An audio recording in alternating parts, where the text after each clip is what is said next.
Laula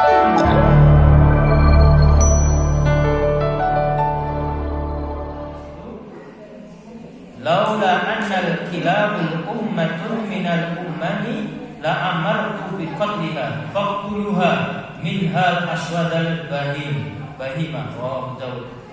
Seandainya anjing itu termasuk salah satu umat di antara berbagai umat, niscaya aku diperintahkan untuk membunuhnya.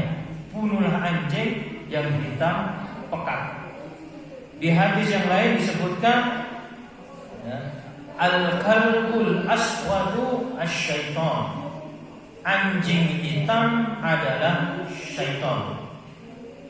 Jadi syaitan itu terkadang juga bisa menjelma sebagai anjing hitam. Jin itu juga bisa menjelma dan sering juga menjelma sebagai anjing yang berwarna hitam. Dan anjing juga termasuk kriteria najis yang mughalladah, artinya najis yang berat. Kalau anjing tadi lewat di hadapan orang yang sholat, ya dia takut nanti orang yang sholat. Takutnya gimana?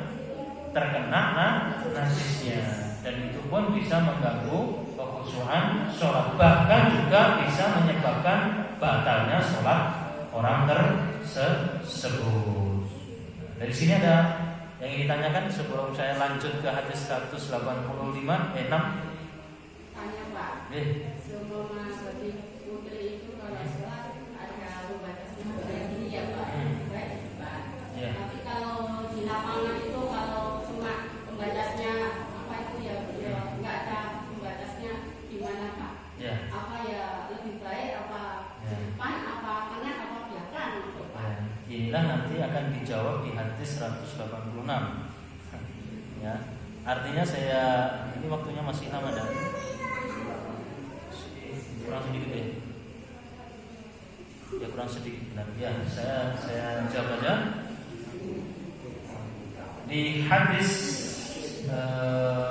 riwayat Imam Bukhari disebutkan qala aqbaltu raqiban ala himari atani wa ana yaumin idh qada nazatu ihtilam Rasulullah sallallahu.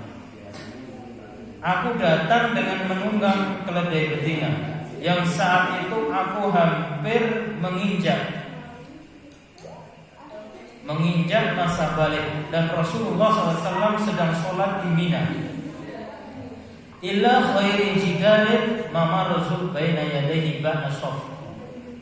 Maka aku lewat di depan sebagian shaf orang-orang itu. Kemudian aku melepas keledai itu, betina itu, supaya mencari makan sesukanya. Artinya Abdullah bin Abbas ini dia mau sholat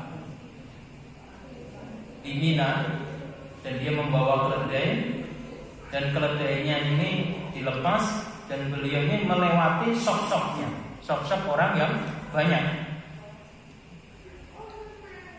Wa arsaltu atan tarta'u fadakhaltu fi shaf falam yudkaru dzalika alayya. Lalu aku pun masuk kembali di tengah shaf dan tidak ada orang yang menyalahkanku. Artinya di sini pembatas imam itu menjadi pembatas bagi makmum. Nah, seperti itu. Kalau imam itu sudah punya pembatas sholat berjamaah ini, imam punya pembatas, maka pembatas imam inilah sebagai pembatas makmum juga. Maka orang itu boleh batal melewati shaf di depannya, itu tidak masalah, tidak dilarang, karena pembatas imam itu juga pembatas makmum. Bisa difahami di sini?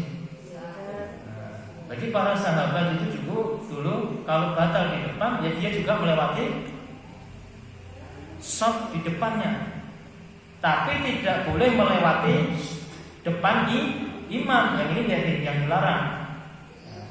Dia melewati depan imam pas itu tidak boleh, karena sutra imam itu sutranya makmum, pembatasnya imam itu pembatasnya makmum. Maka kalau kita pas sholat jamaah ini penuh full ya, ada yang batal di depannya, mau lewat mana dia? Lewat sana lewati, lewat sini lewati, mau lewat belakang tetap lewati. Ya, pembatas imam adalah pembatas makmum. Boleh dia melewati di depan makmum. Nah, artinya dia tidak lewat di depan imam. Bisa dipahami di sini? Jadi sebagai penutup, ini masih hadis banyak ya. Sebagai penutup, dulu saya pas sholat Jumat itu banyak sekali makmumnya, laki-laki semua ya. Kemudian ada yang batal, itu ternyata ya lewati di depan saja, jujur, depan makmum. Itu tidak masalah, tidak ada yang larang juga. Kemudian ada yang sebagian itu menghindari menyalahi gimana? Arti memotong, membuka itu, kalau membuka shot yang di belakangnya bukan terbuka gini, nah, itu menghindari. Bisa dia itu depannya langsung nanti di situ ada pintu langsung keluar, ada masalah. Jadi intinya kalau makmum itu batal ketika sholat, ya boleh dia itu melewati orang yang sedang sholat, karena pembatas imam adalah pembatas makmum. Bisa dipahami sih? Nah itu ya, intinya. Jadi kalau pas Idul Fitri, kan itu ada jarak ya, ibu-ibu dan bapak-bapak lewat di depannya orang-orang seperti itu loh, boleh, karena pembatas imam adalah pembatas makmum, tidak masalah juga. Bisa dipahami di sini? Nah, insya Allah nanti kita lanjutkan pertemuan yang akan datang. Bahkan itu nanti orang yang lewat di depan orang yang sholat sendiri atau di depan imam itu harus dicegah. Bahkan ada kata-kata nanti harus memang dicegah, benar-benar dicegah, jangan dibiarkan. Baiklah, mungkin itu saja. Ada pertanyaan sebentar? Pengalaman pribadi ya, monggo. Ya, memang dulu sebelum tahu, saya pernah kayak gitu ya. Ada orang sholat sunnah, saya lewat di depannya, dia langsung gini. Jadi intinya dia melarang saya lewat. Tapi waktu itu saya nggak tahu tujuannya beliau apa. Tapi mungkin kan saya nggak berani lewat, makanya saya nggak berani lewat. Itu sebelum saya tahu tentang sutra hadir. Itu pengalaman saya pribadi seperti itu. Karena kan sudah tahu ya, oh ternyata ada hadisnya. Biasa. Bahkan itu nanti pelarangannya pun kalau nekat agak keras nggak masalah dia. Agak keras nggak masalah. Maka kalau kita sholat sendiri, kita gunakan sutra, walaupun itu hukumnya sunnah. Bisa kopiah kita, bisa nanti ada garis atau sebagainya. Jadi kalau itu sebagian orang itu nanti dia sholat sendiri dia mengeluarkan kopiahnya terukan di depannya ini buat sutra, nanti orang lewat biar lalu lalang. Minggu itu saja ya. Insyaallah kita teruskan yang pertemuan yang akan datang. Insyaallah yang bisa sampaikan. Qul hadza astaghfirullah wa lakum. Assalamualaikum warahmatullahi wabarakatuh.